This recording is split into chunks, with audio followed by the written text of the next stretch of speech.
முக்கியமா அந்த கேள்வி உங்கள்ட்ட தான் கேட்கும். என்னன்னா மக்கள் போராட்டங்கள் மூலமா வந்து இந்த ஆலையை வந்து மூடினாங்க. ஆனா அரசியல் அதிகாரம் மூலமா இந்த ஆலையை வந்து திறந்துட்டாங்க. இதுல எது வந்து நம்ம மக்கள் போராட்டமா அரசியல் அதிகாரமாங்கிற ஒரு கேள்வி வருது. அதுதான் இப்போ உங்கள்ட்ட முக்கியமான கேள்வி. எதை நாம் பெறுவது? இப்போ நம்ம பிள்ளைகளுக்கு சக்கரவர்த்தின்னு பேர் வைக்கிறோம். சக்கரவர்த்தி கிடையாது. ராணின்னு பேர் வைக்கிறோம். ராணி கிடையாது. அதுபோல மாநில அரசுக்கு அரசுன்னு பேர் சொல்றாங்க. அது வந்து அரசு என்ற பொருளிலான ஒரு அரசு அல்ல. இந்திய அரசு அரசு. திருமாவளவன் வந்து என்ன சொல்லியிருக்காருன்னா, இதை வந்து நாங்கள் கூட்டணிகள் வந்து கட்சிகள் வந்து முடிவெடுத்துருக்காங்க. ஸ்டெர்லைட்டை நாங்கள் எதிர்க்கிறோம். ஆனால் இதை வந்து ஒவ்வாமையுடன் நாங்கள் எதிர்க்கிறோம். ஒவ்வாமையுடன் இந்த கருத்தை இந்த அறிக்கை இதை வந்து ஏற்றுக்கிறோம் திறக்கிறது அப்படின்னு. ஒவ்வாமை என்பது கட்சி விடும். நீங்கள் ஒவ்வாததை சாப்பிட்டீங்கன்னா வாந்தி வந்துடும். யாராக இருந்தாலும் வந்து பாஜகவோட இணக்கமாக போவாங்க. இப்பொழுது திமுக ஒரு உறுதிக்கு சொல்லுங்க, எந்த கால பாசிச கட்சிங்கிறீங்கல்ல, எந்த காலத்திலும் இனிமேல் பாஜகவோடு கூட்டணி அமைக்க மாட்டோம் என்று ஸ்டாலினை ஒரு உறுதி கொடுக்க சொல்லுங்கன்னு நம்ம கேட்டோம். அடுத்தது திமுக தேர்தல் அறிக்கையில ஒரு வரி கூட பாஜக பாசிசம் பற்றி எழுத்தே கிடையாது. மாஸ்டர் மோடி, ரிங் மாஸ்டர் அங்க இருந்துட்டு அவர் போடுற அதுக்கு இப்பவே பதவிக்கு வர்றதுக்கு முன்னாடியே ஆட ஆரம்பிச்சுட்டாங்க. பதவிக்கு வர்றதுக்கு முன்னாடியே ஸ்டாலின் அதுக்கு ஆட ஆரம்பிச்சார். எல்லையும் முனைமா இருந்த எடப்பாடியும் திமுகவும் எப்படி ஒன்னா உட்கார்றாங்க? கனிமொழி அம்மா போய் எப்படி ஒன்னா உட்கார்ந்துட்டு அப்படியே எடப்பாடி கொடுத்தா எப்படி அறிக்கை இருக்குமோ அந்த மாதிரி கொடுத்துரு கனிமொழி.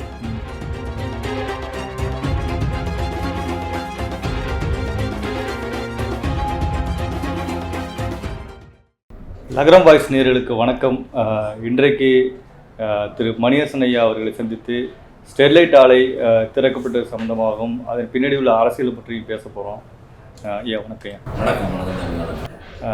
நீண்ட காலமாக வந்து கிட்டத்தட்ட 3 வருடங்களாக திறக்கப்படாத ஸ்டெர்லைட் ஆலை வந்து கொரோனா காரணம் காட்டி திறக்கிறதுக்கு வந்து அனைத்து கட்சி கூட்டம் போட்டு திறந்துட்டாங்க. இப்போ இதில் ஒரு முக்கியமான சந்தேகம், இதில் முக்கியமாக அந்த கேள்வி உங்கள்கிட்ட தான் கேட்கணும். என்னென்னா மக்கள் போராட்டங்கள் மூலமாக வந்து இந்த ஆலையை வந்து மூடினாங்க. ஆனால் இதை இந்த அரசியல் அதிகாரத்தாலையும் அரசியல் அதிகாரம் உள்ள கட்சிகள் வந்து கூடி முடிவெடுத்து இப்போ வந்து இந்த ஆலையை திறக்கலாம் அப்படின்னு சொல்லி ஒப்புதல் கொடுத்துருக்காங்க. இப்போ தான் அந்த சந்தேகம் வருது, இந்த மக்கள் போராட்டம் பெற்று ஆலையை மூடிட்டோம், ஆனால் அரசியல் அதிகாரம் மூலமாக இந்த ஆலையை வந்து திறந்துட்டாங்க. இப்போயும் மக்கள் வந்து வெகுண்டு எதிராக தான் இருக்காங்க. இப்போ இதில் எது வந்து நம்ம மக்கள் போராட்டமாக அரசியல் அதிகாரமாங்கிற ஒரு கேள்வி வருது. அதுதான் இப்போ உங்கள்கிட்ட முக்கியமான கேள்வி கேட்க முடியாது. எதை நாம் பெறுவது? எதை பெறுவது? அரசியல் அதிகாரத்தையா மக்கள் போராட்டத்தில்? அதான் இப்போ அந்த அரசு என்பதை பற்றிய புரிதலில் தான் உள்ள சிக்கல். இப்போ நம்ம பிள்ளைகளுக்கு சக்கரவர்த்தின்னு பேர் வைக்கிறோம். சக்கரவர்த்தி கிடையாது. ராணின்னு பேர் வைக்கிறோம். ராணி கிடையாது. அதுபோல மாநில அரசுக்கு அரசுன்னு பேர் சொல்றாங்க. அது வந்து அரசு என்ற பொருளிலான ஒரு அரசு அல்ல. இந்திய அரசு அரசு.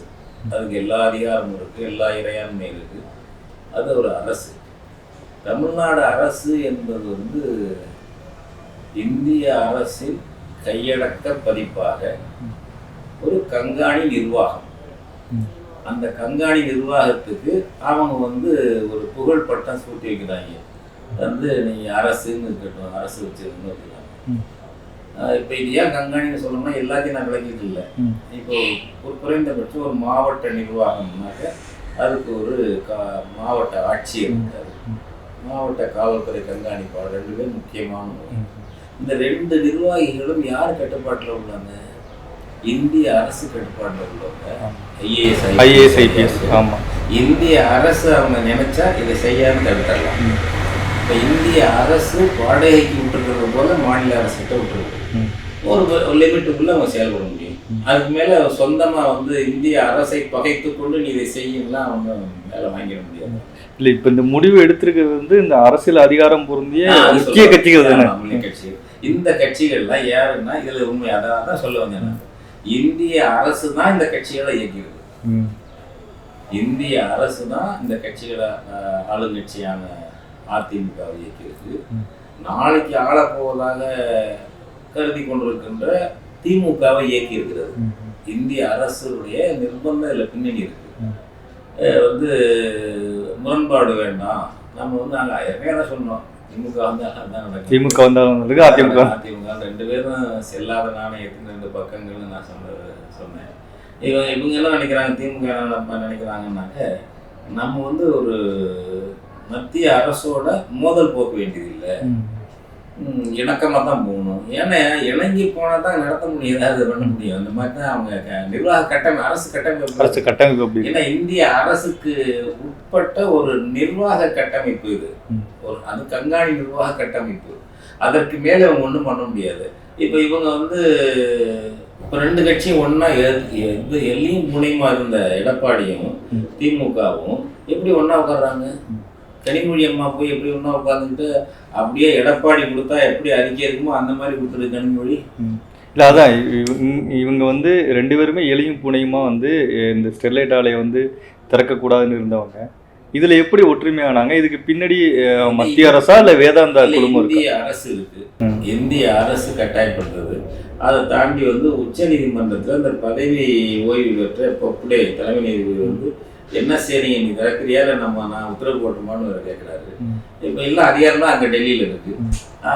அதுக்கு கீழ்ப்படிஞ்சு நடக்க வேண்டிய ஒரு கட்டாய நிர்பந்தத்தில் அதை எதிர்க்கிற அளவுக்கு உங்களுக்கு துணிச்சல் கிடையாது. ரிஸ்க் எடுக்க அவங்க விரும்பலை, அது ஒன்று. ரிஸ்க் எடுத்து எதுவும் பிரச்சனை வந்தாலும் சந்திப்போம், இழப்பு வந்தாலும் ஏற்போம் என்று சொல்லக்கூடிய நிலையில் அதிமுக திமுக கிடையாது. இது ஒரு பக்கம். இன்னொரு பக்கம் இவங்களுடைய கடந்த கால வரலாற்றை, 2 பேருடைய கடந்த கால நிகழ்கால வரலாற்றை எடுத்துக்கிட்டாங்க. ஊழலுக்கு பலியாகிறவங்க திமுக வந்தாலும் அதிமுக வந்தாலும். ஸ்டெர்லைட் கம்யூனிஸ்ட் கட்சியும் இதில் ஊழல் படுத்திக்கலாம். ஆனால் கம்யூனிஸ்ட் கட்சி வர்றேன், கம்யூனிஸ்ட் கட்சி நான் வர்றேன். அதனால ஸ்டெர்லைட் ஆலையும் இதில் வந்து இவங்க 2 பேரையும் செல்வாக்கு செலுத்தி இருக்கலாம். அது வந்து இவங்க அதையெல்லாம் எதிர்த்து நிற்கக்கூடிய சுத்த சுயம்பிரகாசங்கள் என்று சொல்லக்கூடிய அளவுக்கான பின்னணி வரலாறு திமுகவும் இல்லை அதிமுகவும் இல்லை ஊழலை பொறுத்த வரைக்கும். எனவே இவர்கள் வந்து கையடக்கமானவர்கள் தான். அவங்க சும்மா பாஜக எதிர்க்கிறேன்னு சொல்றதான் ஒரு குறிப்பிட்ட அளவுக்கு நின்று எதிர்ப்பாங்க. அதுக்கப்புறம் டெல்லிக்கு கையடக்கமானவர்கள் தான் இவங்க. இந்த அரசு கட்டமைப்பு எப்படி இவங்க அப்படி தான். இப்போ கம்யூனிஸ்ட் கட்சி என்ன ஆயிடுச்சுனாக்க, தமிழ்நாட்டை எல்லா மாநிலத்தையும் அப்படி தான் ஆயிடுச்சு, கிட்டத்தட்ட அப்படி ஆயிடுச்சு. தமிழ்நாட்டை பொறுத்த வரைக்கும் என்ன ஆச்சுன்னா, சிபிஎம் சிபிஐ எல்லாம் திமுக அல்லது அதிமுக தயவில் நிழலில் இயங்க வேண்டிய கட்சிகளாக சிறுத்து போய்விட்டன. ரொம்ப சிறுத்து போயிடுச்சு. இல்லைன்னா ஒரு 6 தொகுதி தான் எடுத்துக்க, இல்லைன்னா விடு ஆளவிடுன்னு சொல்கிற அளவு ஸ்டாலின் சொல்கிறாரு. போய் ஒட்டிக்கிட்டாங்கல்ல, 6 தொகுதி தான். போனதெல்லாம் 11-12 தொகுதியில் இவங்க போட்டிட்டவங்க. 10 பேர் எம்எல்ஏலாம் இருந்திருக்காங்க. அவங்க வந்து போராட்டங்கள் நிறைய நடத்தியிருக்காங்க. சிபிஎம் பொறுத்த வரைக்கும் பார்க்க போனாங்க, அதிக போராட்டம் நடந்த கட்சி சிபிஎம், எல்லா முனையிலையும் செயல்பட்டது. அடுத்தது சிபிஐ. ஆனால் வந்து வெகு மக்கள் இயக்கமாக அது மாறலை, கம்யூனிஸ்ட். அது ஒரு தொழிற்சங்க இயக்கமாகவே இருக்கு. அந்த போராடின அளவுக்கு அது தொடர்புள்ளவங்களோட உறவு மட்டும் இருந்தது. அப்போ அவங்க என்ன பண்ணாங்கன்னா, அவங்க சொந்தமாக நிற்க முடியலை. சொந்தமாக நின்று மக்கள் நல்ல கூட்டணின்னு படுதோல்வி அடைஞ்சு போயிட்டாங்க. டெபாசிட் வாங்கல படுதோல்வி அடைஞ்சு போயிட்டாங்க. அதனால என்னாச்சுன்னா, இனிமே அந்த மாதிரி வேலையெல்லாம் வேண்டாம், விஷ பரீட்சை வேண்டாம், இனிமே கையடக்கமா போயிடும் திமுகவுக்கு அதிமுகவுக்கு முடிவுக்கு சிபிஎம் சிபிஐ வந்துருச்சு. எனவே இப்போ அவங்க மாஸ்டர்ஸ் வந்து 2 பேர் திமுகவும் அதிமுக அந்த முடிவு எடுத்த பிறகு இவங்க என்ன செய்ய முடியும்? அது எதிர்ப்பு மாதிரி மாற்றுக்கிறதுக்கிட்ட ஒத்துழைச்சி நம்ம ஒரு மனதா தீர்மானம். குறிப்பாக விசிக திருமாவளவன் வந்து என்ன சொல்லியிருக்காருன்னா, இதை வந்து நாங்கள் கூட்டணிகள் வந்து கட்சிகள் வந்து முடிவெடுத்துருக்காங்கல்ல, ஸ்டெர்லைட் நாங்கள் எதிர்க்கிறோம், ஆனால் இதை வந்து ஒவ்வாமையுடன் நாங்கள் எதிர்க்கிறோம், ஒவ்வாமையுடன் இந்த கருத்தை, இந்த அறிக்கை இதை வந்து ஏற்றுக்கிறோம், அந்த திறக்கிறது அப்படிங்கிறது. இதெல்லாம் அந்த கூட்டணி கட்சியில் இருக்கிறதுனாலேயே இந்த முடிவுகள் அவங்க எடுக்க வேண்டிய சூழல். ஒவ்வாமை என்ற வரையறைக்கு முரணாத ஒரு சொல்றது. ஒவ்வாமை என்பது கட்சி விடும். நீங்கள் ஒவ்வாததை சாப்பிட்டீங்கன்னா வாந்தி வந்துடும். செரிச்சு போச்சு, நான் ஒவ்வாமையை சாப்பிட்டேன் செரிச்சு போச்சுன்னா என்ன அர்த்தம்? அரசியலில் தான் செரிக்கும் ஒவ்வாமை. அது விசிகா போல அவங்களுக்கெல்லாம் செரிக்கும்னு நினைக்கிறேன். நம்ம தோழர்கள் தான் அவங்க. இருந்தாலும் வந்து ஒவ்வாததை சாப்பிட்டாலும் செரிக்கும்னு அவங்க சொல்றது வந்து அது ஒரு சந்தர்ப்பவாதத்தை மூடி மறைக்கிறது. சந்தர்ப்பவாதத்தை மூடி மறைக்கிறது. ஒரே நேரத்தில் 2 முகாமில் இருப்பதற்கான முயற்சி. இல்லை, திமுக எடுக்க வேண்டிய முடிவுகளுக்கு வந்து இந்திய அரசு வந்து அவங்கள வந்து கட்டாயப்படுத்துகிற அதே சூழலில் இந்த முடிவு எடுக்கிறதுக்கு வந்து திமுகவும் அவங்கள வந்து கட்டாயப்படுத்தவோ இல்லை வந்து அவங்கள வந்து ஏதாச்சும் ஒரு சொல்லி அவங்கள கட்டுப்படுத்தவோ நினைக்கிறாங்க. இவங்க கம்யூனிஸ்ட் விசிகா கம்யூனிஸ்ட் விசிகா இவங்களை கட்டாயப்படுத்த வேண்டிய அவசியம் இருக்கு. இவங்களை கூப்பிடவே இல்லையே. ஆமாம், இவங்க கூப்பிடவே இல்லை. அனைத்து கட்சி கூட்டத்துக்கு இவங்களை கூப்பிடவே இல்லை. இவங்க கருத்து அங்கே ஒன்றும் பிரச்சனையே இல்லை. வெளியில இவங்க கருத்து சொல்ல போறாங்க. அதுல இவங்களை கட்டாயப்படுத்தல ஒன்றும் இல்லை. கட்டாயப்படுத்தாமலே தானா சரணாகதி அடையிறதெல்லாம் தானாகவே ஒவ்வாத சாப்பிடுறது, ஒவ்வாததை தானாகவே சாப்பிடுவது. யாரும் வாயில எப்படி திணிக்கிறது இல்லை, அது தேவையில்லை. ஏன்னா அவங்கள கூப்பிடவே இல்லையே, அவங்களுடைய வாக்கு தேவையில்லை, அவங்க அனைத்து கட்சி முடிவுக்கு அவங்களுடைய ஒப்புதல் தேவையில்லை. அதனால வந்து அது வந்து ஒவ்வாமையோட இருக்கிறேன் என்று எப்படி சொல்றது? அவராகவே நீங்க இப்ப ஸ்டாலின் நிர்பந்திச்சுட்டாரா, இவர் எதிர்த்து சொல்லிட்டாருன்னா இப்ப என்ன வந்துட போகுதுங்க? ஒன்றும் இல்லை. ஒரு வகையில சொல்லியிருக்காரு, எதிர்த்து இவர் வைகோ சொல்லியிருக்காரு. இவர் ஒரு எதிர்த்து சொல்லிட்டாருன்னா எங்களுக்கு உடன்பாடு இல்லை.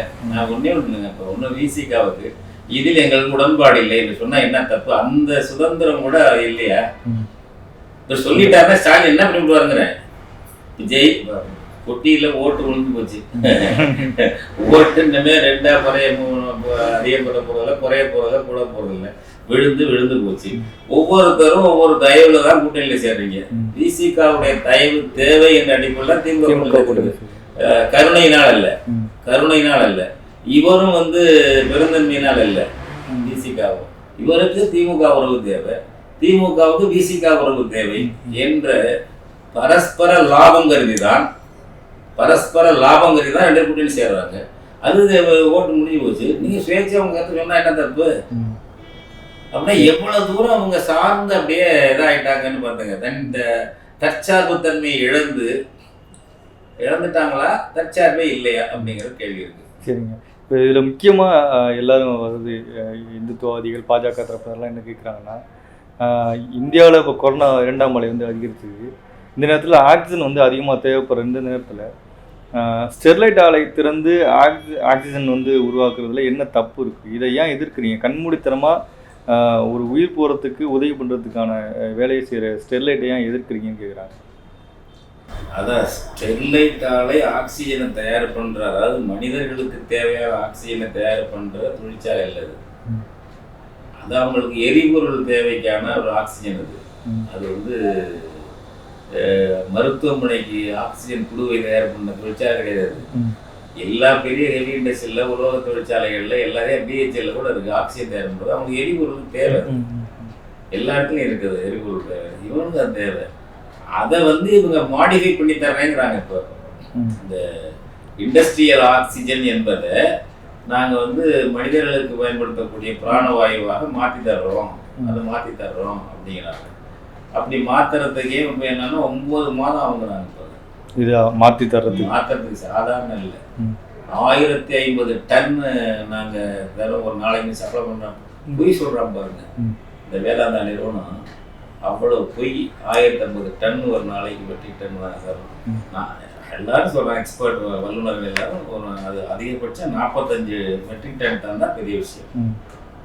45 மெட்ரிக் டன் அவங்க ஃபுல் உற்பத்தி பண்ணாங்க. ஏன்னா அது வந்து இப்போ 100 டன் தயார் பண்ணாலே ஆக்சிஜன், அவங்க இந்த இண்டஸ்ட்ரியல் ஆக்சிஜன் என்பது 100 டன் தயார் பண்ணாலே ஒரு 5 டன்னு தான் இந்த மனிதர்களுக்கு பயன்படுத்த மெடிக்கல் ஆக்சிஜன் தேருமா. அது பாக்கியெல்லாம் கழிவுகளாக போயிடுமா அப்படின்னா பார்த்துக்கங்களேன்.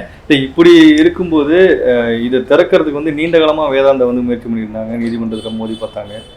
இந்த காலகட்டத்தை பயன்படுத்தி திறக்கிறதுக்கு வந்து அரசையும் இணங்க வச்சு ஒரு சூழலை உருவாக்கியிருக்காங்க. ஏன் அந்த வேதாந்தா ஸ்டெர்லைட்டை திறந்து அதை ரன் பண்ணியே ஆக வேண்டிய சூழலுக்கு என்ன கட்டாயம்? வேதாந்தாவுக்கு அது கொள்ளை அவ்வளவு காப்பர் தயார் பண்ணுறாங்க. உலக நாடுகள் பூரா நம்ம தமிழ்நாட்டை அழித்து, தூத்துக்குடி மக்கள் அழித்து, உலக நாடுகளுக்கெல்லாம் செம்பு தாமிரத்தை ஏற்றுமதி பண்ணாங்க. 1000கணக்கான டன்னு, லட்சக்கணக்கான டன்னு ஏற்றுமதி பண்ணி கொள்ளையடிச்சவங்க இந்த மக்களை அழிஞ்சாலும் பரவாயில்லைங்க. அது போய் கிடக்குல. இப்போ மக்கள் போராட்டம் நடத்தி 13 பேர் உயிர் பலியாகி அது மூடி கிடக்கு. ஏன்னா அவன் கொள்ளையடிச்சவனுக்கு அவன் அப்படியே அந்த கொள்ளை லாபம் இல்லாமல் இருக்கிறது வந்து கை காலம் அரிக்கும், நெர்வஸ் ஆகிருப்பான். இப்போ குடிச்சு அதிகமாக குடிச்சு பழக்கப்பட்ட ஆளுக்கு குடிக்காமல் கை காலம் நடக்க முடியாது, ஆடும். அது மாதிரி கொள்ளை லாபம் அடிச்சு பழக்கப்பட்ட வேதாந்தாவுக்கு, அனில் அகர்வாலுக்கு வந்து கை காலம் ஆடும். கொள்ளை லாபம் அடிக்க முடியல. ஒரு நாளைக்கு லட்சக்கணக்கான கோடி சம்பாதிச்சு கொள்ளையடிச்சு இந்த மக்களை எல்லாம் பாடுபடுத்தி பண்ணவனுக்கு அதை திறக்கணுங்கிற வெறி வேகம் இருக்கிறது. அவங்களுக்கு ஆதரவான அவங்களுடைய அரசாக மோடி அரசு இருக்கு, மோடி அரசு இருக்கு. ஆனால் இப்போ அதை திறக்கிறது என்பதில் வந்து எடப்பாடிக்கு பெரிய ஒரு சிரமம் இல்லை, அவர் விரும்புவார். தமிழ்நாட்டு மக்கள் நிலையில முதல் நாள் வந்து தமிழக அரசு வந்து இதை எதிர்க்குது, 2ஆம் நாள் திறக்கலாம், அனைத்து கட்சி கொண்டு போட்டு திறக்கலாம் அப்படிங்கிறாங்க. ஆனால் அதுக்குள்ள நம்ம மோடி மசான் வேலை நடக்குது. அவர் வந்து நீ என்ன சொல்ற, என் பக்கமா இல்லை எனக்கு எதிர்பக்கமாகிறாரு. காலம் போன கடைசியில் ஏன் பகை என்று நினைச்சிருப்பாரு, எடப்பாடி நினைச்சிருப்பாரு. எனவே மோடி வந்து அகர்வாலுடைய பிரதிநிதி, அம்பானியுடைய பிரதிநிதி, அதானியுடைய பிரதிநிதி, சாதாரண நபர் அல்ல, அவங்களுடைய பிரதிநிதி அவர். இன்னும் அதனால என்னன்னா அவருக்கு வந்து இதை திறந்தாகணும். இப்போ தலைமை நீதிபதி போப்பளே வந்து மிரட்டிட்டு போயிட்டாரு, நான் அதை பண்ணுவேன் இதை பண்ணுவேன், என்ன சொல்றா ஸ்டெர்லைட்டை திறக்கணும், உயிர் போகிறது, ஏதோ மனித நேயத்தில் ஆர்வம் காட்டுற மாதிரி அவர் வேறு பண்ணிட்டு போயிட்டாரு. இப்போ ஹைகோர்ட்ல வேற பிரச்சனை. இந்த அம்மா என்ன பண்ணுது, இங்கே உள்ள தலைமை நீதி என்ன பண்றாங்க, இதை வந்து நாங்கள் இவர் இருக்காரு என்ன பானர்ஜியா, அவர் வந்து நீங்க வந்து சரியா நடக்கலன்னா நான் வாக்கு எண்ணிக்கை மாட்டேன். என்ன பாருங்க, என்னங்க நீதித்துறை தான் பெறலாங்க, அது நீதித்துறை பெறல, அது ஒரு ஹிட்லரைட் ஹிட்லர் காலத்தில் உள்ள அதிகாரி குரல் மாதிரி இருக்கு ஒரு நீதித்துறை மாதிரி. வந்து மோடி அரசு மெனக்கட்டு மாநில அரசை மிரட்டுது. எதிர்கட்சியோடும் பேசியிருப்பாங்க, எதிர்கட்சியோடும். நார்த் இந்தியாவில் இவ்வளவு ஸ்டெர்லைட் ஆலைகள், நார்த் இந்தியாவில் இதுதான் கேட்குறப்ப, மத்திய பிரதேசத்தில் மாநில அரசின் சார்பில் ஒரு மருத்துவமனையில் கூட உயிர்காக்கும் ஆக்சிஜன் தயாரிக்கிற தொழிற்சாலை இல்லையா, தொழில்முறை இல்லையா, ஒரு இடத்துல கூட இல்லையா மத்திய பிரதேசத்துல. பாஜக 2 பீரியட் ஆண்டு 3வது பீரியட் ஆண்டு இருக்காங்க, 15-16 வருஷமா பாடி இருக்காங்க. பாஜக 16 வருஷமா ஆண்டுகிட்டு இருக்கு. அதுக்கு மேலேயும் இப்போ ஆயிடுச்சுங்களேன். இப்பொழுது தொழில் வளர்ச்சியை பத்தி பேசுறவர், மேக் இன் இந்தியான்னு பேசுற மோடி எவ்வளவு போலியானவர் என்பதற்கு மத்திய பிரதேசத்துல ஒரு ஆக்சிஜன் தயார் பண்ற தொழிற்சாலை கூட வைக்க முடியலையே மாநில அரசு. என்ன தொழிற்சாலை பெரிய இண்டஸ்ட்ரி, அதை சாதாரண தயார் பண்ணிக்கலாங்க. ஒரு இதுக்கு தேவைப்படுது, ஒரு மாவட்ட மருத்துவமனைக்கு தேவைப்படுதுன்னா அங்கேயே தயார் பண்ணிக்கலாம், பெரிய விஷயம் இல்லை இது. அப்படிலாம் இப்போ தயார் பண்ணி கொடுத்துட்டு இருக்காங்க, பெரிய விஷயமே இல்லை. இது இது இது கூட இல்லாத அங்க என்ன மருத்துவ கட்டுமானம் இருக்கும், அங்க மருத்துவ பாதுகாப்பு மருத்துவமனை கட்டுமானம் என்ன மத்திய பிரதேசம் இருக்கும், அதான் மோசமாக மத்திய பிரதேசம், உத்தரப்பிரதேசம், பீகார். அதனால தான் இங்கே பாஜக வருது. அந்த மாதிரி கட்சி, அந்த மாதிரி மக்கள் வச்சுருக்காங்க, மக்கள் அப்படி வச்சுருக்காங்க. இல்லை, நார்த் இந்தியாவில் நிறையா வேதாந்த ஆலைகள், இது மாதிரி பல நிறுவனங்களோட ஆலைகள்லாம் இருக்கும்போது அங்கே திறக்காமல் அங்கே தான் ஆக்சிஜன் அதிகமாக தேவைப்படுது. இது ஏன் இந்த தமிழ்நாட்டை மட்டும் குறி வச்சு இந்த நேரத்துலையும் குறிக்கிறதுக்கு காரணம்? அவங்க அபாயமான தொழில்கள் எல்லாமே தமிழ்நாடு தான் வைப்பாங்க. அணு உலை, கூடங்குள அணு உலை என்பது ஏற்கனவே மகாராஷ்டிராவில் தொடங்கப்பட்டு அவங்க விரட்டி அடித்த பிறகு கர்நாடகா அங்கங்கே போய் கேரளாக்கா போய் மறுத்த பிறகு நம்ம கூடங்குளத்துக்கு வந்துச்சு. அப்போ தமிழன் தான் இங்கே வந்து திமுக அதிமுக உணர்வோட உள்ளவங்க அவங்க வந்து அதை பற்றி கவலைப்படாத செட்டு. அதனால நம்ம கொஞ்சம் பேர் போராடினா அது வந்து தடுக்க முடியலை, வந்து இங்கே வச்சுட்டாங்க. இங்கே வந்து திமுக அதிமுக ரெண்டும் அதை ஏற்றுச்சு கூடங்குளத்துக்கு. இதே இந்த ஸ்டெர்லைட் ஆலையை மகாராஷ்டிரா தான் முதல்ல வச்சாங்க, மகாராஷ்டிரா எதிர்த்துட்டாங்க. எதிர்த்த பிறகு அங்கேருந்து இங்கே கொண்டாந்து வைக்கிறாரு. இங்கே ஜெயலலிதாவும் சரி, கலைஞர் கருணாநிதியும் சரி, ஒவ்வொருத்தரும் இதை ஆதரிச்சிருக்காங்க, இடம் கொடுத்துருக்காங்க, நிலம் அக்கறை பண்ணி கொடுத்துருக்காங்க. திறப்பு விழாக்கள்ல அல்லது ஒரு எக்ஸ்டென்ஷன் விழாக்கள்ல கலந்துருக்காங்க. 2 பேரும் இதில் பங்கு இருக்கு, திமுக அதிமுக 2க்கும். ஆனா ஆரம்பத்திலேருந்து இந்த மக்கள் எதிர்த்துட்டு தான் இருக்காங்க. அதன் பிறகு எதிர்ப்புக்கு பிறகு 2 பேருடைய ஆதரவும் ஸ்டெர்லைட்டுக்கு இருக்கு. இதுதான் இந்த தமிழ்நாட்டு நிலைமை. இப்போ ஒரு மகாராஷ்டிராவில் வைக்க முடியல, ஆனா தமிழ்நாட்டில் வைக்கிறாங்க. இப்போ நம்மளோட உணர்வு எப்படி இருக்குன்னா, நம்ம எல்லாம் சொல்றோம் இப்போ இடைக்காலம் தான், நீண்ட காலம் நம்ம அடிமையாக இருந்துட்டோம். அயலாருக்கு சோழனும் பாண்டியனும் 14ஆம் நூற்றாண்டு தொடக்கத்தில் அடிச்சுக்கிட்டு ஒருத்தன் அழிஞ்சு போன பிறகு அயலார்கிட்டயே நம்ம அடிமையாக இருக்கிறோம். அந்த 14ஆம் நூற்றாண்டுலேருந்து அயலாருக்கு அடிமை. முதல்ல சுல்தான்களுக்கு அடிமையாக இருந்தோம், அப்புறம் விஜயநகர நாயக்க மன்னர்கள், அவங்களுடைய தளபதிகள், அவங்க வந்து பிடிச்சாங்க. 400 வருஷத்துக்கு மேலே ஆண்டாங்க தமிழ்நாட்டில். அப்புறம் வெள்ளைக்கார ஆண்டா, இப்போ டில்லிக்கார ஆடுறான். இப்படி ரொம்ப நாளைக்கு இப்படியே வந்து ஒரு ஒரு சொந்த அரசு இல்லாமல் இதுக்கு பழக்கப்பட்டு போய் அடிமைத்தனத்துக்கு பழக்கப்பட்டு போய் இதிலேயே ஒரு சுகம் காணக்கூடிய இதுக்குள்ள அதை செய்ய இதை செய்யறேன்னு ஏதோ ஒரு ஒரு சுதந்திரமும் இதுலேயே தன்மானமும் தன்னுரிமையும் இருக்கிறது போல காட்டக்கூடிய அரசியல் கழக அரசியல் வந்துருச்சு. அவங்க காங்கிரஸ் இந்த சுதந்திர போராட்டத்தை சொல்லி அதை மட்டுமே சொல்லி நம்ம சொந்த உணர்வை வளர்ந்துட்டாங்க. இவர்கள் என்னன்னா முதல் மந்திரி பதவி அடைஞ்சாலே எம்எல்ஏ ஆனாலே பெரிய பெரிய சோழ பேரரசு. இப்போ கலைஞர் என்ன பண்ணாரு, என்ன சோழன்னு சொல்லிட்டாரு, ராஜராஜ சோழன்னு சொல்லிட்டாரு 70கள் எல்லாம். அவர் மலர்கீழே சூட்டிட்டாரு. இது ஒரு அடிமை பதவி, கண்காணி பதவி. இந்த முதலமைச்சர் பதவி என்பது இதுல பெருசா கித்தாப்பா இந்த பதவி அடையிறதே வாழ்க்கை லட்சியம், இதுல எம்எல்ஏவா இருக்கிறதே வாழ்க்கை லட்சியம் என்பதுப்பா நம்ம ஆட்களை தமிழர்களை தமிழச்சிகளை மயக்கி இந்த அடிமை உளவியல் கழகங்கள் வளர்த்து விட்டன. அதனால என்ன ஆகுதுனாக்க ஒரு போராட்டம் வலிவா ஒரு மகாராஷ்டிராவில் வர அளவுக்கு நம்ம வராம போயிடுது. போராட்ட உணர்வு இருக்கு, ஓட்டு போட்டா போதும் அப்படிங்கிற தியாகம் பண்றோம். இப்ப இன்னைக்கு 13 பேர் தியாகம் பண்ணி தான் அதை மூடிச்சு, எல்லாம் பண்ணுச்சு. லட்சக்கணக்கான பேர் போராடி தான் நம்ம ஜல்லிக்கட்டை மீட்டோம். எல்லாருக்கும் இப்போ காவேரி படுகையை பாதுகாக்கப்பட்ட மண்டலம் மாற்றுறதுன்னா அவ்வளவு மக்கள் போராடிட்டாங்க, சிறைக்கு போயிருக்காங்க. இவ்வளவுக்கு இடையிலும் என்னன்னா இது ஒரு பகுதியா இருக்கு. ஓவரால இப்போ தமிழ்நாடு தழுவிய அளவில் இருக்கிற திமுக அதிமுக போன்றவை இதுலேயே சுகம் காணக்கூடிய அளவுக்கு, இதுக்குள்ள இந்த எம்எல்ஏ பதவி இந்த மந்திரி பதவி இதுக்குள்ளே சுகம் காணுற அளவுக்கு மடக்கி போட்டுருச்சு. அப்ப இந்த திமுக அதிமுக என்ன வியாக்கியானம் என்ன விளக்கம் கொடுக்குதோ அதை கேட்டுட்டு கூடிய அளவுக்கு மக்கள் ஆயிட்டாங்க. கணிசமான மக்கள் இவங்க என்ன விளக்கம் கொடுக்குறாங்களோ, இப்ப ஸ்டாலின் இதுக்கு ஒரு விளக்கம் கொடுத்தாரு வச்சுக்க, நாளைக்கு வந்தாலும் அங்கே விட மாட்டோம், நாளைக்கு இவன் திறக்கிறதுக்கே காரணம் ஒரு இந்த சாக்கு வைத்து திறந்து விட்டு ஸ்டெர்லைட் ஆலையை முழுசா திறக்கிறது தான் மோடி திட்டம், அனில் அகர்வால் திட்டம். அதுதான் பொய் சொல்லி ஏமாற்றி வஞ்சகமாக இந்த சூழ்நிலையை பயன்படுத்தி உயிர்காக்கும் பிராணவாயு தயார் பண்ணுன்னு சொல்லி அவங்க திறக்கிறாங்க. இது எல்லாருக்கும் தெரியும். ஆனால் மாத கணக்கில் அந்த வேலை நடந்துகிட்டே இருக்கும். 9 மாதம் வாங்குறாங்கல்ல, மாத கணக்கு இந்த வேலை நடந்துகிட்டே இருக்கும். நடக்க அவன் பாட்டில் அவன் திறக்க ஆரம்பிச்சிருவான். அவங்க என்ன சகஜமாயிடும், இயல்பாயிடும்.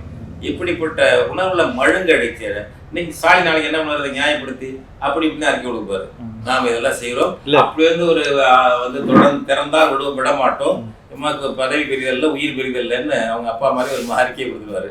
முடிஞ்சு போச்சு. இல்லை, இதில் முக்கியமான கவனிக்க வேண்டியது என்னன்னா, அதாவது திமுகவுக்கு ஓட்டு போடலன்னா பாஜக உள்ள வந்துடும், திமுகவுக்கு ஓட்டு போடலன்னா பாஜகவோட அடிமையாக இருக்க அதிமுக உள்ள வந்துடும், திமுக இது மாதிரி திமுக ஓட்டு போடலாம் உங்களை யாருமே காப்பாற்ற முடியாது அப்படின்னு பிரச்சாரம் பண்ணாங்க. இந்த ஸ்டெர்லைட் வாரத திமுகவோட இந்த முடிவு பலருக்கு பெரிய ஷாக் கொடுத்துருக்கு, பெரிய அதிர்ச்சி கொடுத்துருக்கு இந்த முடிவு. உண்மையிலே தேர்தலுக்கு பிறகு ஒருவேளை திமுகவோ இல்லை அதிமுகவோ எந்த கட்சி வந்தாலும் பாஜகவோடு தான் அவங்க இணக்கமாக தான் போகணுமா? அப்படித்தான் போவாங்க. நாங்கள் அதான் சொன்னோம் ஏற்கனவே, யாராக இருந்தாலும் பாஜகவோட இணக்கமாக போவாங்க. இப்பொழுது திமுக ஒரு உறுதிக்கு சொல்லுங்க, எந்த கால பாசிச கட்சிங்கிறீங்கல்ல, எந்த காலத்திலும் இனிமேல் பாஜகவோடு கூட்டணி அமைக்க மாட்டோம் என்று ஸ்டாலினை ஒரு உறுதிக்கு சொல்லுங்கன்னு நம்ம கேட்டோம். அடுத்தது திமுக தேர்தல் அறிக்கையில ஒரு வரி கூட பாஜக பாசிசம் பற்றி எழுத்தே கிடையாது. ஆமா, சிறுகனூர்ல நடந்தவங்க மார்ச் நடந்த பெரிய லட்சக்கணக்கான வச்சு நடந்த கூட்டம், திருச்சி சிறுகனூர் கூட்டத்துல அப்படி பவனி வந்தார் ஸ்டாலின், ஒரு வரி கூட பாஜகவை எதிர்த்தவர் பேசல. நாள் கடைசி தேர்தல் நெருங்க பாஜக எதிர்ப்பு தமிழ்நாட்டு அதிகமா இருக்கு என்பதை தெரிஞ்சுக்கிட்டு அப்புறம் அதை பேச ஆரம்பிச்சாரு. ஆனா ரிட்டர்னா எதுவும் இல்லை. ஒரு அப்பவும் நானா தான் கேட்டேன், நகரத்தையும் நான் கேட்டிருக்கேன், இது போல இனி எந்த காலத்திலும் திமுக பாஜகவோட கூட்டணி சேராது என்று ஒரு வாக்குறுதி சொல்லுங்க ஸ்டாலினை. கொடுக்கவே இல்லையே. அவர் இவங்களா இந்த பாஜக எதிர்க்கிற நண்பர்கள், இந்த மாதிரி ஸ்டெர்லைட்டை எதிர்த்த நண்பர்கள் தான், அவங்க அணுகுலை எதிர்த்த நண்பர்கள் தான், ஈழ விடுதலைக்கு நின்ற நண்பர்கள் தான், அவங்களாம் தான் போய் நின்று சுற்றுச்சூழலுக்காக வாழ்க்கையை அர்ப்பணிச்சுக்கிட்டவங்க நண்பர்கள்லாம் இருக்காங்க. அவங்க எல்லாம் தான் திமுக ஆதரிச்சாங்க. இப்போ அவங்க தான் பதில் சொல்லணும், சிந்திக்க. அது அதுதான் இப்போ பாஜக திமுக ஆதரிச்சுட்டா இது எல்லாத்துக்குமே ஒரு ஒரு ஒரு முடிவு கிடைச்சிரும் அப்படின்னு சொல்லி தான் திமுக ஜெயிக்க வைக்கிறது எல்லாரும் முயற்சி பண்ணாங்க, நடுநிலையாளர்கள் எல்லாருமே. என்ன நாங்க சொல்ற தமிழ் தேசிய பேரிகள் தானே நடந்திருக்கு. நாங்க எல்லாம் ஜனநாயகத்தை மறுக்கிறவங்க, இன்னைக்கு என்ன நடக்குமோ அதை ஸ்டேட்டஸ் கோ மெயின்டைன் பண்றீங்க. எடப்பாடி இருந்தா என்ன செய்வாரோ அதை ஸ்டாலின் செய்ய போறாரு. அதான் நடந்திருக்கு. இன்னைக்கு நாளைக்கே எடப்பாடி வந்தாலும் சரி இல்ல ஸ்டாலின் வந்தாலும் இப்ப 2 பேரும் ஒன்னா சேர்ந்து அனில் அகர்வாலுக்காக 13 பேர் தியாகம் செஞ்சு மூடப்பட்ட ஒரு ஆலையை திறக்கிறது நீங்கள் ஒத்துக்கிட்டீங்க. உங்களுக்கு தெரியாதா? இது வந்து இந்த சந்தர்ப்பத்தை பயன்படுத்தி உள்ள நுழையலாம், சின்ன சின்ன இதாக இதை பயன்படுத்தி முழு ஆலையை திறக்க போகிறான் அனில் அகர்வால். அதுக்கான சூழ்ச்சி என்பது ஸ்டாலினுக்கு தெரியாதா? தெரியும். Master Modi, master ring master அங்கே இருந்துட்டு அவர் போடுற இதுக்கு இப்போவே பதவிக்கு வர்றதுக்கு முன்னாடியே ஆட ஆரம்பிச்சுட்டாங்க. பதவிக்கு வர்றதுக்கு முன்னாடியே ஸ்டாலின் அதுக்கு ஆட ஆரம்பிச்சிட்டாரு. அவ்வளோதான். நான் தூத்துக்குடி எம்பி கனிமொழி என்ன சொல்லியிருக்காங்கன்னா, இந்த ஆலையை நம்ம கண்காணிக்கணும், இது சிறப்பு குழு போட்டு அவங்க என்ன பண்ணுறாங்கன்னு கண்காணிச்சுட்டே இருக்கணும் அப்படின்னு சொல்லியிருக்காங்க. அப்படி கண்காணிச்சா இது சரியாக இருக்குமா? அப்படி இல்லை. போராட்ட குழுவிலேருந்து 3 பேர், அப்படி 3 பேர் போடுறதா சொல்கிறாங்க. மக்கள் பிரதிநிதின்னு சொல்கிறாங்க. அவங்கெல்லாம் எப்படிப்பட்ட ஆளை தேர்ந்தெடுக்கக்கூடாதுன்னு தெரியாது. அந்த நபர்களை எப்படிப்பட்ட நபரை தேர்ந்தெடுக்க போகிறாங்க? உண்மையிலேயே போர்க்குணத்தோட அந்த உரிமை குரலோட நிற்கிறவங்கள போடுறாங்களா? அங்கே நின்றுட்டு அதுலேருந்து நீர்த்து போன நபர்களை போட போகிறாங்களா? தெரியாது.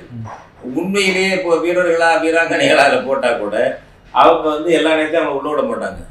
ஏன்னா மாவட்ட ஆட்சியர், எஸ்பி தலைமையில் தான் அந்த குழுங்கிறாங்க. அவங்க இருக்கிறப்ப வேணாங்க எதுவும் போகிறதுக்கு வாய்ப்புகளையெல்லாம் நினைக்கிறேன். மற்ற நேரங்கள்லாம் அவங்கள உள்ள விட மாட்டாங்க. அவங்களெல்லாம் யாரும் உள்ள விடவே மாட்டாங்க. ஏன்னா இதை பூரா தமிழ்நாடு அரசு எடுத்துக்கொண்டு தமிழ்நாடு அரசு உற்பத்தி பண்ணி கொடுக்கறதல்ல ஆக்சிஜன். அவங்க உற்பத்தி பண்ணி தமிழ்நாடு அரசு கொடுப்பாங்க. மத்திய அரசோ நேரத்தை அறிக்கை விட்டானே. என்ன அறிக்கை? நாங்கள் உற்பத்தி பண்ணுவோம், உற்பத்தி பண்ணி முன்னுரிமையாக தமிழ்நாட்டு கொடுப்போம், மிச்சம் இருக்கிறது அனைத்து இந்தியா கொடுப்போம். அப்படின்னா யார் அதை தீர்மானிக்கிறது? கொடுப்போம். இந்த கமிட்டியை கலெக்டரை எஸ்பியை கொடுக்கறது இல்லை, தமிழ்நாடு அரசு கொடுக்கறது இல்லை. வேதாந்தா நிர்வாகம் கொடுக்கும், தமிழ்நாடு அரசு கொடுக்கும். மிச்சப்பட்டா இந்தியா கொடுக்கும்னு சொல்லுது. அதுல இது 9 மாதங்கிறாங்களே, இதெல்லாம் உற்பத்தி ஆனால், உண்மையிலே உயிர்காக்கும் பிராணவாயு உற்பத்தி ஆனால் இதெல்லாம் அப்பொழுதும் வேதாந்தா தான் கொடுக்குமே தவிர தமிழ்நாடு அரசு போய் அதை கொடுக்காது. அப்படிப்பட்ட இடத்துல இவர்களெல்லாம் ஒன்றுன்னா பார்க்கறதுக்கும் கருத்து சொல்றதுக்கும் அவங்க தணிக்கை செய்யறதுக்கும் அவங்க என்ன அனுமதிக்க போறாங்க? அதெல்லாம் சும்மா அதில் ஏமாற்ற வேலை. இந்த தமிழ்நாடு விவகாரங்களில் தேர்தல் முடிஞ்சதுக்கு பிறகு ஒரு காபந்து அரசு தான் இருக்குது. ஆனால் நீதித்துறை தான் இது நிறையா கருத்துக்கள் தெரிவிக்குது. அதை பல பேர் வரவேற்கிறாங்க. இந்த தேர்தல் ஆணையத்தையும் இப்போ நீதித்துறை கண்டிச்சிருக்காங்க. ஒருவேளை இந்த கொரோனா காரணம் காட்டி தேர்தல் முடிவையும் தள்ளி வைக்க வாய்ப்புகள் இருக்கிற மாதிரியும் சொல்கிறாங்க. ஒருவேளை ஆளுநர் ஆட்சி வர்றதுக்கான வாய்ப்புகள் இருக்கா? மோடி ஆட்சியில் பாஜக பாசிசத்தில் எல்லாம் நடக்கலாம், எல்லா பாதங்களும் நடக்கலாம். நான் சொன்ன காபந்து சர்க்கார் என்று சொல்வதே தப்புங்க, சட்ட விரோதம். கேர்டேக்கர் கவர்மெண்ட்னு கான்ஸ்டியூஷன்ல ஒரு ப்ரொவிஷன் ஒன்று கிடையாது. காபந்து அரசுங்க கிடையாது. காபந்து அரசுங்கிறது ஒரு கேட்டகரியே கிடையாது. ஆனால் நடைமுறை மரபுக்கு ஒன்று வச்சுக்கிறது. அது எப்போ ஒரு அரசு சட்டப்பேரவையில் அல்லது நாடாளுமன்றத்தில் பெரும்பான்மை இழந்து விட்டது, மாற்று அரசு வருவதற்கு இடையில இந்த பழைய முதல் மந்திரியை பிரதமரை நீடிக்கணும் சொல்லுவாங்க. இருங்க தற்காலிகமா அடுத்த செட்டப் வர வரைக்கும். அப்போ அந்த பீரியடு தான் அந்த காபந்து அரசு. இவருக்கு எடப்பாடிக்கு மே 24ஆம் தேதி வரைக்கும் முதலமைச்சராக இருக்கிறதுக்கு அதிகாரம் இருக்கிறது. மே 20 அப்புறம் அவரால் எந்த முடிவும் எடுக்க முடியல. இவங்க சொல்றான்னு தேர்தல் ஆணையம் பல சட்டவிரோத காரியங்களை செய்கிறதுனால அதுக்கு தனியாக ஒன்று எழுதலான்னு இருக்கேன். தேர்தல் ஆணையத்தின் சட்டவிரோத செயல்கள், ஜனநாயக பறிப்புகள், தேர்தல் ஆணையத்தின் ஜனநாயக பறிப்புகள்னு எழுதலான்னு இருக்கேன். அதாவது இந்த தேர்தல் ஆணையம் அத்துமீறி செயல்படுறாங்க. ஒன்று காபந்து சர்க்கார்னு ஒன்று கிடையாது. இதை எடப்பாடி கேட்கணும். தலைமைச் செயலகம் போகிறதுக்கே விட்டுட்டாரு. இவர் நேர்த்தானே போயிருக்காரு, வீட்டுக்குள்ள கூப்பிட்டாரு. ஏன் என்ன இருக்கு அடுத்த, அதாவது என்ன ஒரு கன்வென்ஷன் மரபுன்னா புதிய சட்டங்களை இயற்றக்கூடாது, புதிய உத்தரவுகளை போடக்கூடாது, ஏற்கனவே இருந்ததெல்லாம் பராமரிக்கணும், அவசரப்பட்ட தேவைகளுக்கான நிர்வாக உத்தரவுகளை போடலாம். இவ்வளவு இருக்கு அவருக்கு கன்வென்ஷனா மரபுலேயே. மற்றபடி கேர்டேக்கர் கவர்மெண்ட்னு ஒன்று கிடையாது. அது இது கேர்டேக்கர் கவர்மெண்ட்னு கிடையாது. அந்த சம்பிரதாயப்படி பார்க்க போனோம்னா இது கேர்டேக்கர் கிடையாது, இது அரசு. இது அதிகாரமுள்ள அரசு. இது தேர்தல் காலத்தில் வந்து புதுசாக ஒன்றும் போட வேண்டாங்கிற தேர்தல் கமிஷன் சொல்லியிருக்கு. அதுக்கு நல்ல மரபு தான் வந்து அதை கடைபிடிக்கணும். அதுக்கு மேலே நிர்வாக காரியங்கள் எதுவும் பார்க்காம ஒரு மோடிக்கு வந்து காணொலி கருத்தரங்கு நடத்தினாருனாக்கா தலைமைச் செயலாளர் கலந்துக்குவார், டிஜிபி கலந்துக்குவார், முதல்வர் கலந்துக்க மாட்டாரு, என்ன அர்த்தம்? அவரே புறக்கணிக்கிறாரு மோடி, அதை ஏற்றுக்கிறாரு. தப்பு. தேர்தல் ஆணையம் அப்படி சொன்னா, தேர்தல் ஆணையம் சட்டவிரோதம் நடக்குது, உனக்கு அந்த மாதிரி அதிகாரத்தை கான்ஸ்டியூஷன்ல எந்த பிரிவு கொடுக்குன்னு நான் கேட்கிறேன். உனக்கு எது கொடுக்குது தேர்தல் கமிஷனுக்கு? அடுத்தது இன்னும் படுமோசமான படு கேவலமான தலைவர்களுடைய சிலைகளை எல்லாம் போட்டு மூட சொல்லி எங்கெங்க இருக்கு? என்ன இல்லை, அது தேர்தல் அந்த கட்சிகளோட ஐக்கானா தானே இருக்கு. இருக்கட்டுமே, கட்சிகள் தானே தேர்தல் நிற்கிறான். கட்சி சார்பு தேர்தல் நிற்கிறாங்களா? கட்சிக்காரங்க தேர்தல் நிற்கிறாங்க. பல கட்சி அடிப்படையில் தானே தேர்தல் நடக்குது. அப்புறம் கட்சி அடிப்படையில் தேர்தல் நிற்கக்கூடாது சொல்லு. அதாவது கட்சி அடிப்படையில் தேர்தல் நிற்குது, அந்த கட்சிக்கு சின்னம் கொடுக்குற, அப்புறம் அந்த தலைவர் அந்த தேர்தல் நிற்கக்கூடாது சிலை தானே, ஏன் நிற்கக்கூடாது? அது மயங்கிடுவாங்க. அது பார்த்துட்டு திமிரு, அது தேர்தல் நடக்குது திமிரு, அது அத்துமீறினது. பெரியார் சிலை, அண்ணா சிலை, அம்பேத்கர் சிலை, இவங்க சிலை, இன்னும் மற்ற தலைவர் காந்தியடிகள் சிலை, காமராஜர் சிலை, இந்த சிலைகளெல்லாம் நீங்க போட்டு மூடி வைக்கிறது என்ன நியாயம்? இல்லை, இந்தியாவிலேயே ஒரு நேர்மையான ஒரு நிர்வாகமா வந்து தேர்தல் ஆணையத்தை தான் நம்பி மோசமா அத்துமீறி இருக்கான். தேர்தல் ஆணையத்தை நம்பி தேர்தலில் நடத்த வைக்கிறாங்க. யோக்கியமா இருந்தாங்க. தேர்தல் ஆணையத்துக்கு யோக்கியம் இருந்தால், முதுகெலும்பு தேர்தல் ஆணையத்தில் இருந்தா 8 பிரிவா தேர்தல் நடத்துவோம். நம்ம மேற்கோங்காலத்துல 8 பிரிவு அமித்ஷாவுடைய திட்டம் அது. அதனால நம்ம ஒரு மாதம் ஓட்டு போட்டு ஒரு மாதம் 1.5 மாதம் நம்ம காட்டுப்பாங்க. இல்லை, அவங்க இதுக்கெல்லாம் சொல்றதுக்கு காரணம் அந்த நிர்வாக பிரச்சனை, அங்க கலவர பகுதிகள் கேட்டுச்சா, 8 தான் நடந்துட்டு மம்தா கேட்டுச்சா, அவங்களுக்கு தெரியாத நிர்வாகம் பண்றவங்களுக்கு. இவன் சொல்றான் எல்லாம் அமித்ஷா முடிவு பண்றாரு, தேர்தல் கமிஷன் செயல்படுத்துது. நீ என்ன அவனை தன்னிச்சையான செயல்படுற? யோக்கியமா செயல்படுற? புரிஞ்சு போச்சு இல்லை, அவங்க யோக்கியம் புரிஞ்சு போச்சு. இதெல்லாம் அயோக்கியமான வேலைங்க. சிலைகளை வந்து மூடுறது, கட்சி கொடிகளை இறக்குறது. கட்சிக்காரன் தானே போட்டிடுறாங்க எலெக்ஷன்ல, கட்சி அடிப்படையில் தான் தேர்தல் போட்டி. அப்புறம் என்ன தூய்மையா கட்சி கட்பா சிலை இருந்துச்சுனாக்க கெட்டு போயிடுறாங்க, கட்சி கொடி பிறந்தா கெட்டு போயிடும். என்ன அயோக்கியம் வருதுங்க? அது மாதிரி இது கேர்டேக்கர் கவர்மெண்ட், தப்பானது. கேர்டேக்கர் கவர்மெண்ட்லாம் கிடையாது. இது அந்த மரபுக்குள்ளது வந்து ஒரு தோல்வி அடைந்த அரசு, வாக்கெடுப்பில் தோல்வி அடைஞ்சு போயிருக்கும். வந்து இன்னொரு ஏற்பாடு வரலாம், அவங்களே பிரதமரான்னு சொல்லுவாங்க. அதுதான் கால்வந்த அரசு. அப்படி கூட வந்தபோது நான் ஒரு முன்னுதாரணம் சொல்கிறேன். 79ல் சரண் சிங்கை வந்து மொரார்ஜிகிட்டேருந்து பிரித்து, சரண் சிங் மொரார்ஜி பிரதமராக இருந்தார் ஜனதா கட்சி ஆட்சியில். சரண் சிங்கை பிரித்து காங்கிரஸ் ஆதரித்து இந்திரா காந்தி அம்மா அவரை பிரதமராச்சு. 6 மாதத்துக்குள்ள அவரை கவுத்து விட்டாங்க. சரண் சிங்கை கவுத்து விட்டாங்கன்னா அடுத்த தேர்தல் வரணும்ல. அடுத்த தேர்தல் பார்லிமெண்ட்ல வந்து ஜனாதிபதி ஆட்சி நடக்க முடியாது, மத்திய அரசுக்கு. அதான் எஜமானங்களுக்கு பாருங்க, மாநிலத்துக்கு கவர்னர் ஆட்சி நடக்கலாம், ஜனாதிபதி ஆட்சி நடக்கலாம். ஆனா மத்தியில பெரும்பான்மை இல்லாம போயிட்டா கூட யாரோ ஒரு பிரதமர், யாரோ ஒரு அமைச்சரவை இருக்கணுமே தவிர அமைச்சரவையும் பிரதமர் இல்லாத ஒரு நிமிஷம் கிடையாது. ஜனாதிபதிங்கிறது கிடையாது. அதனால என்ன ஆச்சுன்னாக்க, அது நம்பிக்கை தீர்மானத்தை தோற்று போயிட்டார். நம்பிக்கை இல்லாத தீர்மானத்தில் நம்ம ஒரு சரண் சிங் தோற்று போன பிறகு என்ன பண்ணாங்கன்னா, அடுத்த ஏற்பாடு உடனே பண்ண முடியாது இல்லை, அடுத்த தேர்தல் அறிவிச்சு அதெல்லாம் வரணும். அது வரைக்கும் சரண் சிங் இருக்காரு. அவர் சில திட்டங்களை அறிவிக்கிறார். அப்போ சொன்னாங்க, கேர்டேக்கர் கவர்மெண்ட் நீங்க இதெல்லாம் செய்யக்கூடாது, காட்ரா செக்ஷன் ஆர்டிகிளை காட்டுறாரு. கான்ஸ்டியூஷன்ல கேர்டேக்கர் கவர்மெண்ட் எங்க இருக்கு எடுத்துக்காட்டு, நான் செய்வேன் அப்படின்னு சிலர் செஞ்சாரு. அவருக்கு தேர்தலில் தோத்து போயிட்டாரு. ஆனா சேலஞ்ச் பண்ணாரு, கேர்டேக்கர் கவர்மெண்ட் இதை செய்யலாம் செய்யக்கூடாது, அல்லது கேர்டேக்கர் கவர்மெண்ட் ஒரு கேட்டகரி இருக்கு என்பதை கான்ஸ்டியூஷன்ல காட்டு, ஒழுங்கா பேசுங்க, அரசமைச்சருக்கு விரோதம் பேசாதீங்க. நான் சரண் சிங் என்ன பண்ண முடியும்? அதனால அதுவாக ஒரு கன்வென்ஷன் மரபு, ஜனநாயக மரபு நம்ம கடைபிடிக்கிற சட்டத்தில்னா கூட, ஒரு பார்லிமெண்ட்ல தோத்து போச்சு, சட்டசபையில் தோத்து போச்சு, அடுத்த அரசு வர வரைக்கும் இருக்கணும் ஓட்டுன்னு. இது அப்படி இல்லை, இது பவர்ஃபுல் அரசு, மெஜாரிட்டி இருக்கு எடப்பாடிக்கு. அவரை வந்து கேட்டகரி வந்து இவர் புனவட்டி மாதிரி ஒதுங்கிட்டு போய் வீட்டிலே இருந்துக்கிட்டு கூட்டத்தை நடத்துறது, தலைமைச் செயலகத்துக்கு போகிறது எல்லாம் தப்பானது. எனவே வந்து தேர்தல் ஆணையம் என்பது வந்து சட்டத்தை ஜனநாயக உரிமைகளையும் பறிக்கக்கூடியதாக இருக்கிறது. வந்து இல்லை, இந்த தேர்தல் ஆணையத்தை வந்து ஜனநாயக ரீதியாக வந்து தேர்தல் ஆணையம் வந்து தேர்தல் நடத்துது. ஆனால் அந்த தேர்தல் ஆணையத்தையே வந்து நாங்கள் வந்து நீங்கள் ஒழுங்கா இல்லைன்னா நாங்கள் இந்த வாக்கு இன்னைக்கு வந்து தடை பண்ணுற மாதிரி இருக்கும் தேர்தல் ஆணையம் வந்து அது நீதித்துறை சொல்லுவாங்க. தேர்தல் ஆணையத்தினுடைய தவறுகளை சொல்கிறோம். நீதித்துறை அத்துமீறி போய் நான் அதை செய்வேன் இந்த செய்வேங்கிறதும் தப்பு. அதாவது தேர்தல் ஆணையம் என்பது வந்து ஒரு தன்னாட்சி அதிகாரம் உள்ளது. எப்படின்னா சுப்ரீம் கோர்ட் ஜட்ஜஸ் எப்படி அவரை வந்து ஒருத்தர் நடவடிக்கை எடுக்க முடியாது. சுப்ரீம் கோர்ட் ஜட்ஜ் மேலே வந்து ஒரு என்ன பண்ணாலும் குடியரசுத் தலைவரோ பிரதமரோ நடக்க முடியாது.